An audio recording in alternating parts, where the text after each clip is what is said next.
اصطنعوا إيصالات أمانة مزورة ثبت تزويرها، وثبت ان اللي كاتب البيانات بتاعه الايصالات دي هو المتهم الاول المحامي. المحامي ده المفروض اللي هو السند والظهر،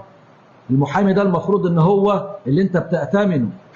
فشوف بقى لما حضرتك المحامي دوت يجيب ايصالات امانه، 5 ايصالات امانه، ويملاها بايديه، ويجيب مجهول علشان يخليه يمضي علشان يبعد الشبهه عنه وعن بقيه المتهمين، ويقوم بالإيعاز للمتهم الثالث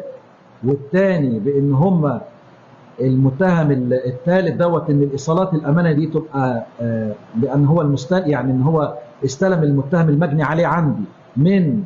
المتهم الثالث ده في ال5 ايصالات، انه هو الطرف المستفيد